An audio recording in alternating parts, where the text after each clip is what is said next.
Hello and welcome to my YouTube channel. My name is Dharvi and in this video I am here to share with you how my monthly expenses look like living with a family of 4. If you are interested to know the inflation prices in Canada, keep watching.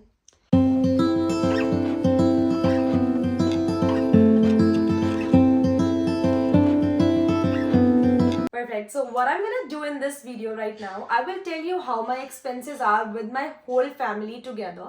Then I will divide it by myself, like 3 people who pay. And then I'll tell you, I'll compare the prices from today and from the day I came to Canada back in 2018. So you will know what's the difference. So starting with the house rent. To be honest, it's not in your hand to control the price. Whatever the market is, you have to pay that way. But I remember when I came here from India back in 2018, I used to lease a room.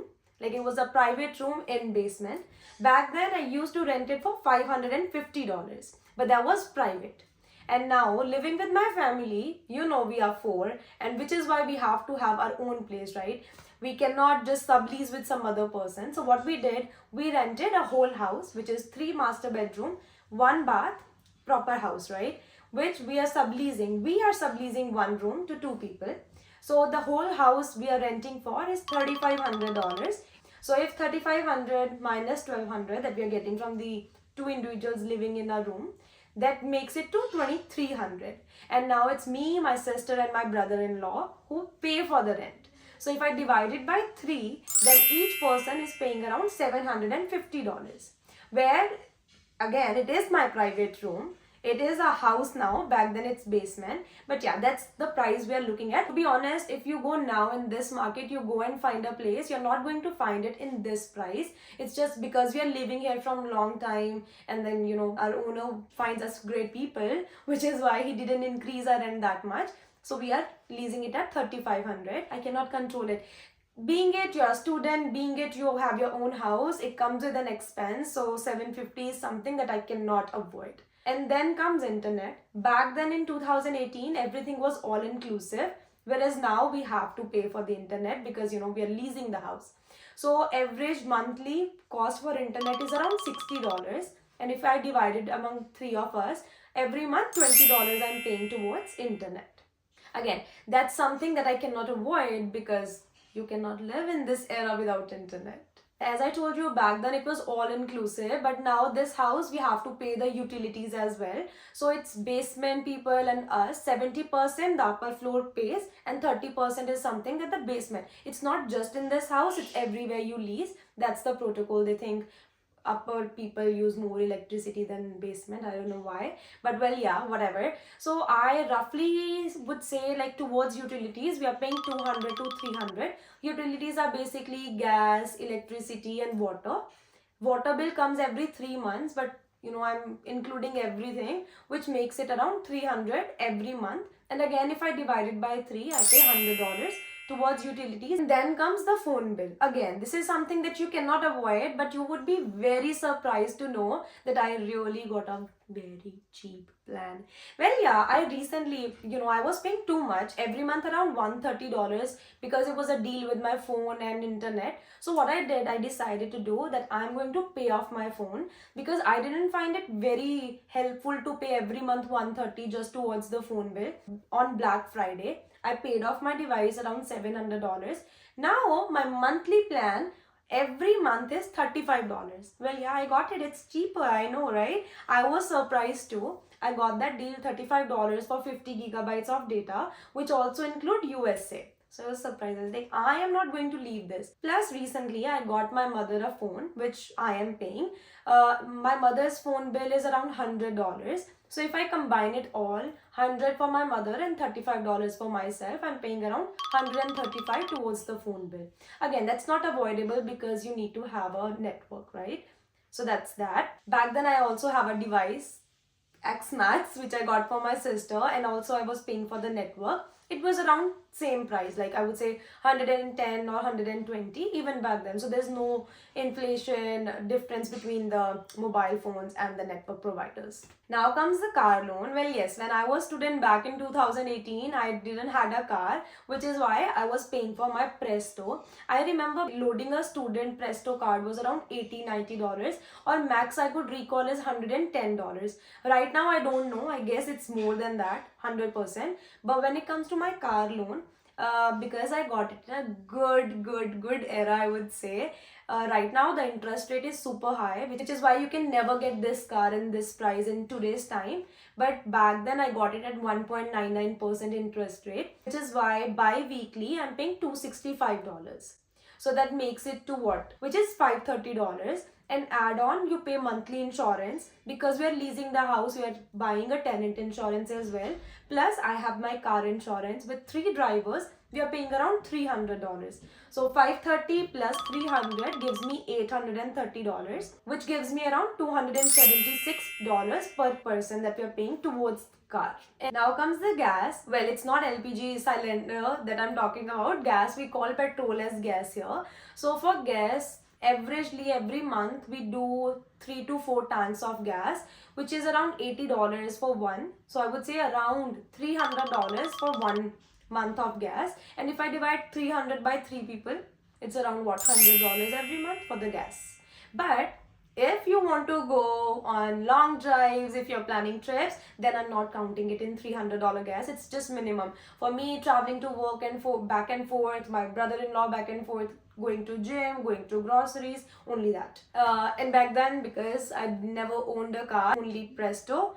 But yeah, I am happy because I have a car. It makes life easier, right? So I'm not complaining about gas. And then because we are very fitness freak, well, that's a joke, but we still have a gym membership. With my corporate discount, we are paying around $50, where me, my mother and my sister, actually we 3 of us go to the gym together. So it's around $25 for my gym membership. Back then I don't go to gym, so I used to save that money as well, but you know. Now comes the very important part, which is groceries. The more you ask me, the more bragging I'm going to do about it. I remember back then in 2018, probably I might be eating less than what I'm eating right now. I agree. But back then I used to do groceries for $45 for 15 days. Or maximum I could spend $200 for a month. But now, I can't even explain. Like every other day, this is done. You go to grocery stores, you buy only this much of item. Okay, it's $200. Wow. Yeah, I am very upset with the inflation on groceries. We live for food, being Punjabis, which is why we spend a lot on groceries. So averagely, I would say around 1,000 to 1,200 is our monthly expense for groceries, which also include, you know, milk is out, biscuits are out, you go here, there, buy a little bit from here and there. I would approximate around 1,000 to 1,200. Back then it was just 200 for myself. If I divide 1,200 by 3, which gives me around $400 every month. So it's double basically from then to now. I know, but it is what it is, right? And now comes those expenses, which I call, you know, whatever expenses, because you never know how much you're going to spend on them. There could be months when you're spending too much, there could be months when you're not spending. So the first one is outside food. It's like maybe, you know, once a week or once a 15 days, but I would approximate like $100 for our expenses, which include coffees. Then those expenses, sometimes eating salads, you know, when I don't feel like taking lunch with me, sometimes eating salads, all those I would say like per person, with me only myself, I'm approximately spending around $100 for outside food. Then comes girl things. Well, yeah, if you're a girl, you know, like you cannot control on shopping. There are Sephora hauls, there are shoppings, there's sale here, there's sale there, and you cannot miss it, right? Just like me. Tell me, name it. If there is sale, you will see Dhabi there. Yeah, because I never have enough clothes to wear, which is why I'm shopping all the time. I'm trying to control it, but I would say there could be months when I'm not spending at all on shopping, and there could be months when I'm going very over the budget, thinking that there's no tomorrow. Yeah. So if I do average, like me and my sister together, we could be around 500 every month. We are spending towards shopping, which you can definitely avoid. Back then, I never shopped. I used to ask my parents to send me clothes from back home because I never wanted to spend any money here. But now I cannot. My mother used to tell me, where is that Dharvi who used to save so much money? Where's that Dharvi? Well, it is what it is. You go to office, you need to, dress nicely, which is why I'm never saying no to shopping. Now comes miscellaneous expenses.